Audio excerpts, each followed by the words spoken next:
어제는 하나님께서 이스라엘 백성들을 애굽에서 내어보내시는, 겉으로 볼 때는 그동안에 10번 재앙을 내리는 동안에 애굽 왕 바로의 마음이 왔다 갔다 그랬어요.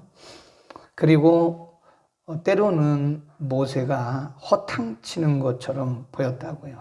가서 얘기해도 바로는 이스라엘 백성들을 보내주지 않고, 하나님 말씀대로 했는데도 보내주지 않고, 그래서 어쩌면 인간적으로 보면 모세는 허탕치는 것처럼 보였지만 결국 그것은 허탕친 것이 아니고 하나님이 과정을 통해서 일하셔 온 것이다. 아멘. 우리는 생각을 해야 돼요.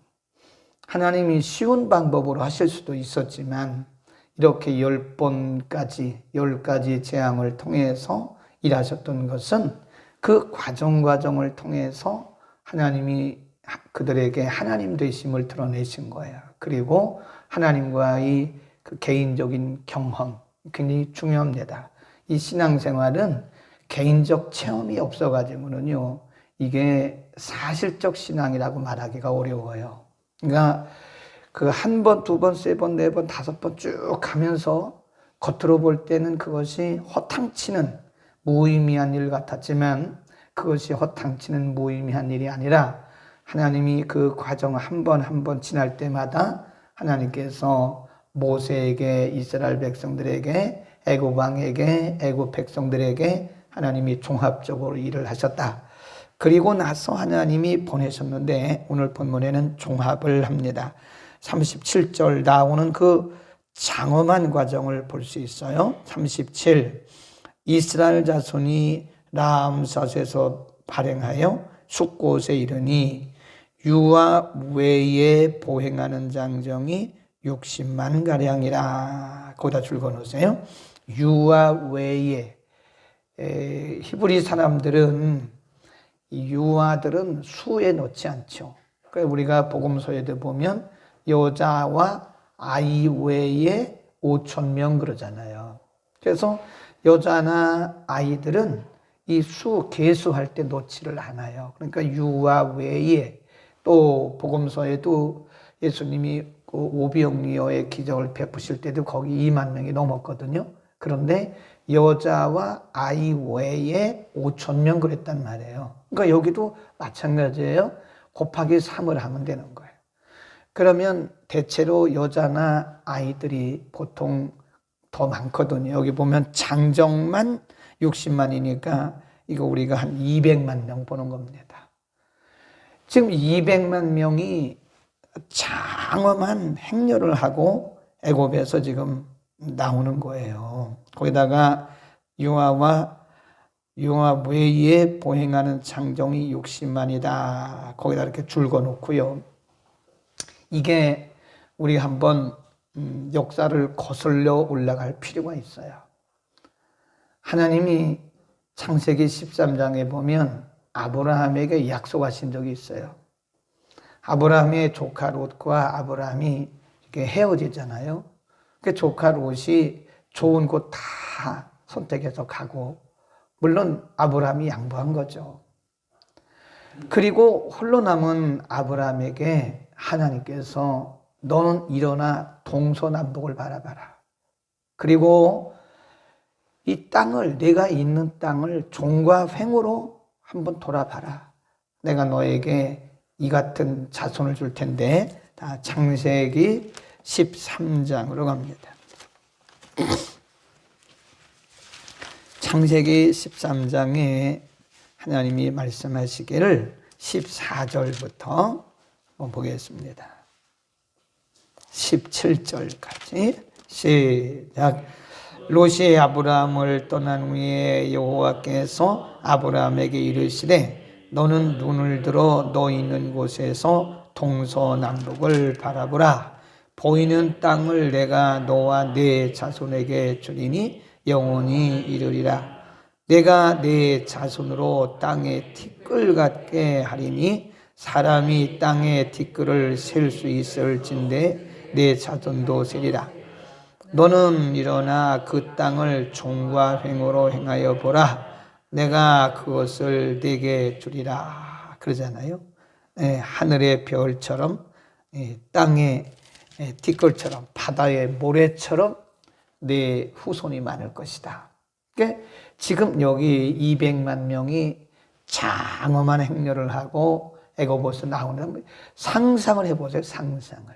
그게 바로 아브라함에게 약속하셨던 그 약속이 이루어지는 날이에요. 그러니까 여러분, 우리는요 가장 건전하고 가장 튼튼한, 가장 흔들림이 없는 든든한 믿음은 약속 붙드는 믿음입니다. 감정에 어떤 경우는 감정에 이렇게 흔들리는 경우가 있는데, 그러니까 막 뜨겁다고 그게 좋은 믿음은 아니에요.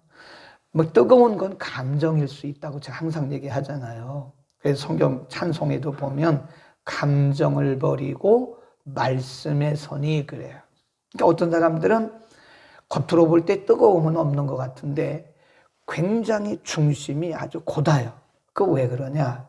그 약속 붙들어서 그런 거예요. 그러니까 정말 든든한 믿음은, 정말 건강한 믿음은 하나님의 약속 위에, 하나님의 말씀 위에 세워진 믿음이다. 아멘. 그 우리는 뜨거움도 있어야 되고, 또 다음에 약속을 붙드는 그런 말씀에 기초한 믿음이다. 아멘. 하나님의 약속은요 수백 년이 흘러도 이루어집니다.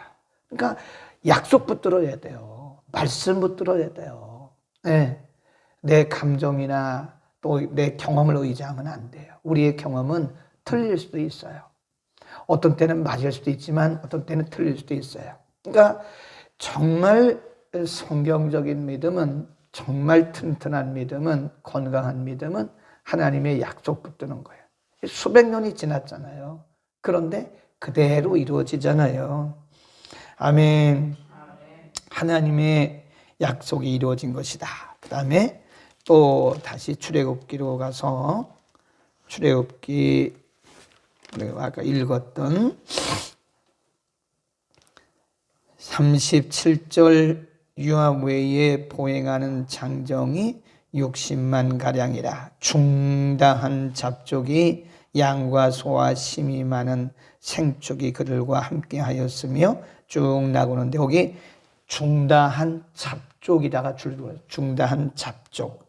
이게 나중에요, 지금 200만 명이 그냥 아주 장엄한 행렬을 하고 나오잖아요. 근데 이제 홍해를 건너서 40년의 긴 광야 생활을 할 때마다 이렇게 원망하는 세력들이 있었어요. 원망하고 불평하고, 그래서 또 죽기도 하고 하나님께서 진노하시기도 했잖아요. 근데 그때의 원망에 그 시동을 걸고 원망하고 불평하는데 항상 앞장섰던 사람들이 누구냐? 바로 이 잡족들이에요. 잡족들. 이거 이스라엘 사람들은 아닙니다. 잡족이 따라왔어요, 그때. 이거 참 우리에게 주시는 영적 교훈이 굉장히 큽니다. 그러니까 우리가 믿음이, 이 공동체에서요, 믿음이 일사불란하게 이렇게 같은 말씀을 가지고 같은 방향으로 가면 원망하고 불평하는 사람이 없습니다. 그런데 항상 보면 어느 공동체든지 어떤 집단이든지 원망하고 불평하는 잡족들이 있어요. 이게 잡족이란 말은 이제 오늘 기독교회로 말하면 이단들이고요. 또 교회로 말하면 아직 거듭나지 못한 사람들이에요. 아직 믿음이 견고하지 못한 사람.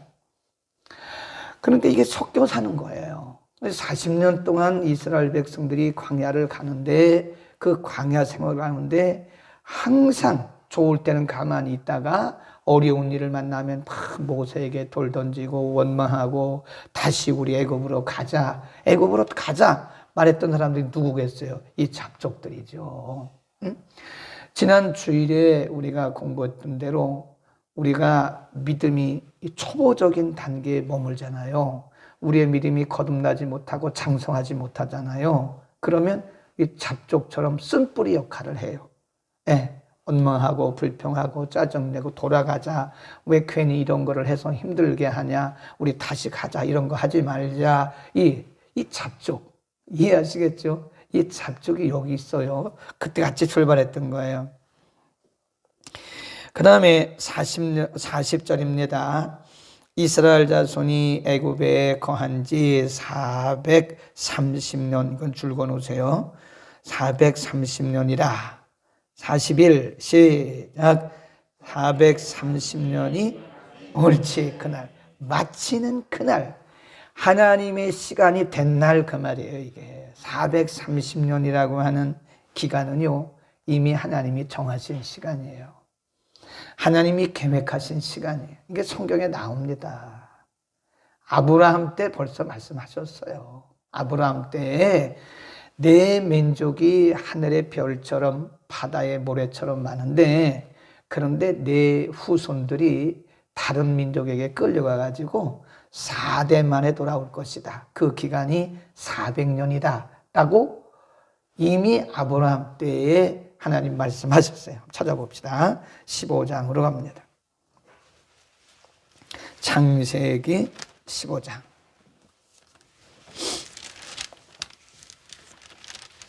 창세기 15장 12절부터 갑니다. 하나님께서 아브라함에게 말씀해 주셨어요. 12절 시작. 해질 때에 아브라함이 깊이 잠든 중에 캄캄함이 임함으로 심히 두려워하더니 여호와께서 아브라함에게 이르시되 너는 정령이 알라. 네 자손이 이방에서 객이 되어 그들을 섬기겠고 그들은 400년 동안 네 자손을 괴롭게 하리니 그 섬기는 나라를 내가 징치할지며 그 후에야 네 자손이 큰 재물을 이끌고 나오리라. 너는 장수하다가 평안히 조상에게로 돌아가 장사될 것이요 네 자손은 4대 만에 이 땅으로 돌아오리니 이는 아모리족 속의 죄악이 아직 관영치 아니함이라 하시더니 그랬어요. 그러니까 벌써 하나님께서 아브람 시대에 말씀해 놓으셨어요.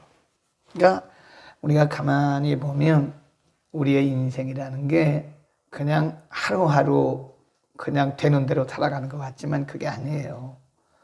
하나님의 계획, 하나님의 시간, 하나님의 디자인이 다 있어요. 하나님의 계획, 하나님의 계획된 시간표에 의해서 우리의 인생을 하나님이 이끌어 가시는 거예요. 그러니까 하루하루 우리가 살아가면서 그 하나님의 계획된 시간 안에서 우리들에게 자유의지를 주시고 성령이 감동하시고 그러시면서 우리의 인생을 이끌어 가시는 것이다. 하나님은 철저하게 그분의 시간이 있어요. 그분의 시간. 그래서 그분의 시간 안에서 모든 일들이 이루어지는 거예요. 우리의 인생도 그분의 시간 안에 들어있는 걸 믿기를 축원합니다. 아무리 우리가 제 아무리 별걸 다 해도 안 돼요. 그분의 시간 안에서 움직이는 거예요. 그분의 시간. 그분의 시간과 그분의 목적 안에서 이루는 겁니다. 그러니까 우리가 기도도요. 그분의 시간 안에서 이게 응답이 되는 겁니다. 그러니까 우리가 하나님을 막 설득하려고 그러면 안 돼요.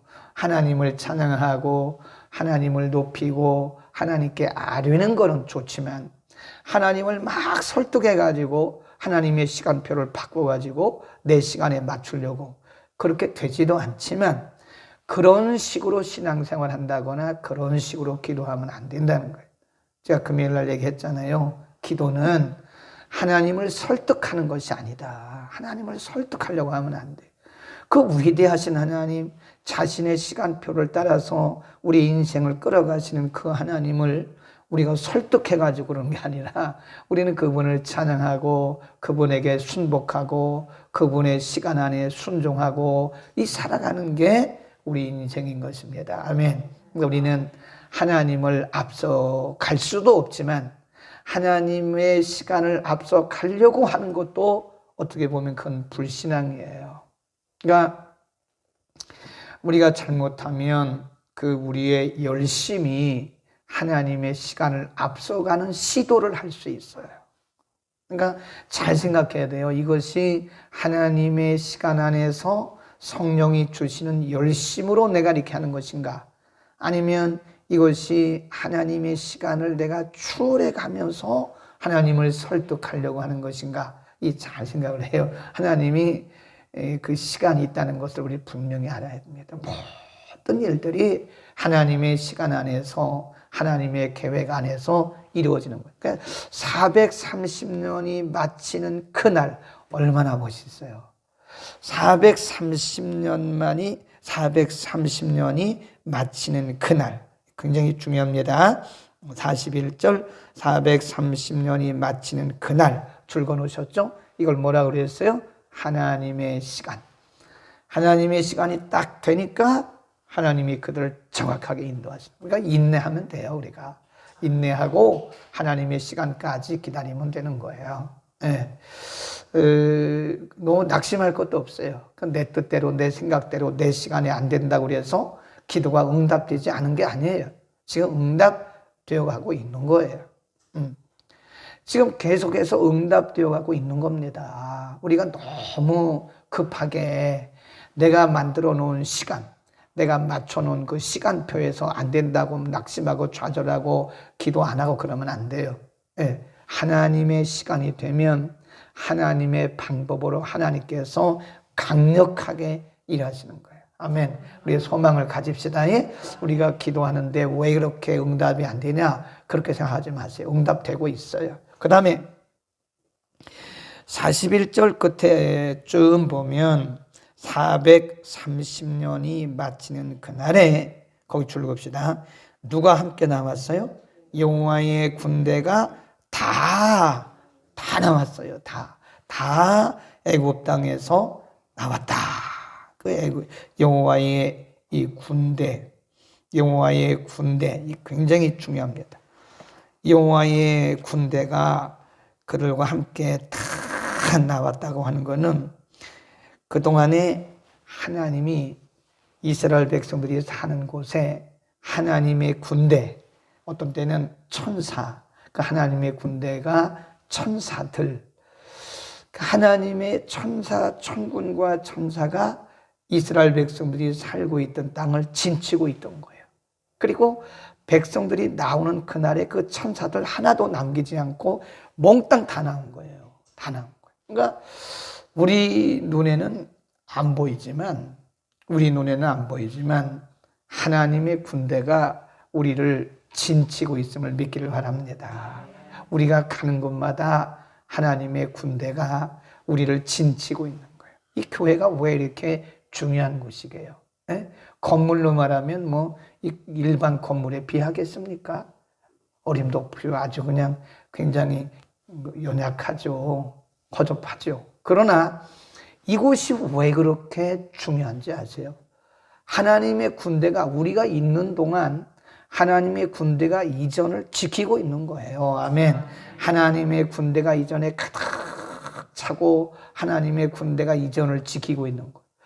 여러분이 어디를 살든 상관없어요. 우리는 자꾸 이 시대가 너무 자본주의적인 가치관을 가지고 살고 있기 때문에 마치 우리가 뭐 이렇게 좋은 아파트에 살면 부자인 것 같고 넓은 아파트에 살면 뭐 행복한 것 같고 그런데 그렇지 않아요. 하나님의 백성들이 계신 그곳에 하나님의 군대가 함께하고 계심을 믿기를 바랍니다. 여러분이 이제 어느 지역에 살다 이사를 하잖아요.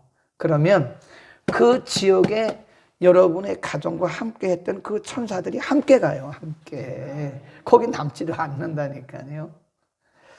참 대단해요. 우리는 보통 사람들이 아니에요.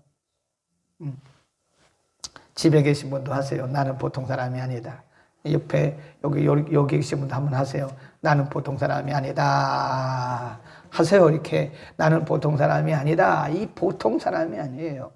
하나님의 군대로 나를 진치고 지키는 시편에 보면 하나님을 경유하는 자를 하나님의 군대가 여호와의 군대가 둘러 진치고 있다.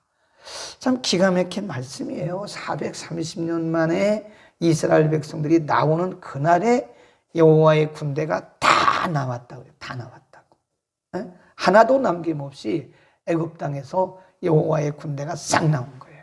그러니까 우리가 가는 곳마다요, 하나님의 군대가 우리를 짐지고 있다는 사실을 우리가 알아야 돼요. 우리 혼자가 아니에요. 여러분이 어디 살든지 그 건물이 중요한 게 아니라니까요. 너무 자꾸 자본주의적인 그런 가치관을 가지고 평가하려고 하지 마세요. 에? 그게 중요한 게 아니에요.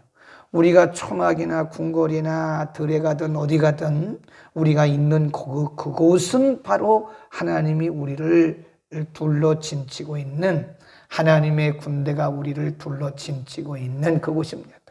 가끔 예수 믿는 사람들 중에 뭐 어디로 가면 좋은지 생각하는데 그런 거 생각할 것도 없어요. 교회 가까우면 되는 거예요.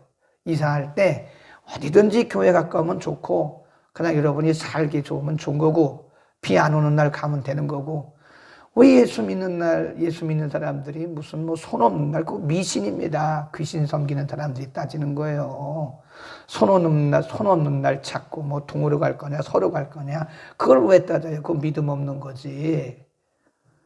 하나님의 군대가 어디를 가든지 우리를 짐치고 계시는데, 동이면 어떻고 서면 어떻고 교회 가까우면 되고 예배 드리기 좋으면 되는 거지, 그 무슨 상관이 있겠어요. 아멘. 가끔 보면 미신적으로 예수 믿는 사람 가끔 보면 있어요. 어디 가서 물어본대. 뭐 동으로 갈까요? 서로 갈까요? 남으로 갈까요? 북으로 갈까요? 어디든지 괜찮아요. 예배 드리기 좋으면 좋고, 가도 여러분이 계신 그곳이, 우리가 있는 그곳이 바로 하나님의 천군이 우리를 둘러 짐치고 있는 곳이기 때문에 아무 데나 가요. 괜찮아요. 예, 일하기 좋은 데로 가면 돼요. 괜찮아요. 예, 어느 정도 그냥 여러분 급여 받고 그러면 괜찮아요. 어떤 분들은 꼭 이런 데만 찾아가는 분들도 있더라고. 뭐 사장님이 장로님이고, 근데 어떤 데 보면요, 장로님들이 더 안 좋대요. 사장님, 장로님들이 오히려 안 믿는 사람보다 안 좋은 경우도 많대요. 그 제대로 된 장로님이 아니죠. 뭐 사장님도 장로님이고, 뭐 사모님도 권사님이고, 뭐 부장님도 집사님이고 좋을 것 같잖아요. 뭐 좋죠. 그냥 우리가 그냥 안전하게 신앙생활이 좋겠죠. 그러나 영향력을 끼치려면 우리는 반대로 생각해야 돼요. 안 믿는 CEO가 안 믿는 대로 가야 돼. 엄밀히 말해서. 우리가 정말 복음의 영향력을 미치려고 한다면 괜찮아요. CEO가 안 믿는 데 가가지고 우리가 복음의 영향력을 끼쳐서 그 CEO를, 사장님을 전도할 생각을 해야지. 네? 물론 처음에는 힘들 거예요. 안 믿는 사람들 속에서 그 신앙생활하고 직장생활 한다는 게 아마 힘들 겁니다. 그러나 정말 내가 전도인의 삶을 살려고 한다면, 복음의 영향력을 미치려고 한다면 모든 직원들이 다 믿는 그런 곳도 물론 좋지만 그렇지 않은 곳도 한번 들어가 보는 거예요. 복음의 영향력을 미치려고 한번 들어가 보는 거예요. 그래서 그 회사를 그냥 변화시켜 봐요. 네. 그런 분도 있더라니까요. 자기가 그 회사 들어갈 때 예수 믿는 사람 하나도 없었대요. 근데 가서 정말 본을 보였대요. 남들보다 일찍 출근하고 늦게 퇴근하고, 정말 가서 미리 가서 다 차 대접하고 청소하고 커피 갖다 섬기고 막 이랬더니 사람들이 서서히 변화되더니 나중에는 이분들이 다 교회 다 변화시켜가지고 나중에는 그 병원 전체가 다 교회 나왔다잖아요. 네. 아멘. 어디든 괜찮아요. 어디든 하나님의 군대가 우리와 함께 하기 때문에 걱정할 거 없습니다. 아멘. 우리가 가는 그곳에 하나님의 천군들이, 하나님의 천사들이 우리와 늘 함께, 가는 곳마다 따라다닌다니까요. 눈에 안 보여서 그렇지 그 하나님의 군대들이요, 우리를. 그러니까 야곱이 그 하란에서 20년 살다 나오잖아요. 20년 살다가 하나님의 때가 돼가지고 하나님이 환경을 조성하시는 거예요. 그 20년 살다 나오는데 갑자기 누군가가 앞에 서 있는 거예요. 그게 누구냐고. 그게 하나님의 군대, 그게 마하나임이에요. 마하나임. 히브리어에서 끝에 임, 에브라임, 마하나임, 엘로힘. 그래서 임, 이게 복수는요, 능력을 상징합니다. 능력. 마하나임, 하나님의 군대들, 그런 뜻이에요. 그 야곱도 자기가 20년 동안 그냥 억울하게 그 외삼촌에게 참 당하기도 하고 여러 번 사기당했죠, 야곱이. 그 외삼촌이고 자기 장인인데. 근데 야곱이 나오는 날 그 마하나임, 하나님의 군대가 함께 하신 거예요. 아멘. 하나님의 군대가 430년을 마치고 나오는 그날에 다 애굽에서 나왔더라. 하나님의 군대가 우리와 함께하고 계신 믿기를 축원합니다. 기도하겠습니다. 거룩하신 우리 아버지 감사합니다. 우리가 이러고 저러고 개인적으로 내 생각대로 내 계획대로 내 뜻대로 사는 것 같지만 우리 인생이 하나님의 시간표 안에 하나님의 계획 안에 있음을 믿습니다. 이스라엘 백성들이 430년 만에 나온 것도 이미 아브라함 때문에 약속되었던 것이고 60만이었던 200만이었던 그 수많은 이스라엘 백성들이 70명으로부터 시작되었던 것도 우리가 압니다. 걸어가신 아버지, 언제나 우리를 하나님의 시간 안에 두시고 우리 인생을 이끌어 가시고 하나님의 군대가 430년 만이 마치는 그날에 이스라엘 백성들과 함께 다 나온 것처럼 하나님의 군대가 우리와 함께하고 있음을 믿습니다. 우리의 믿음의 눈을 열어 우리가 보게 하시고 어디 거하든지 어디를 가든지 우리가 늘 담대한 믿음으로 승리하게 하여 주옵소서. 우리의 믿음의 눈을 열어 마하나임을 보게 하옵소서. 하나님의 군대가 우리와 함께함을 믿게 하여 주옵소서. 오늘도 강하고 담대한 믿음으로 하루를 승리하게 하옵소서. 예수 그리스도의 이름으로 기도드립니다. 아멘.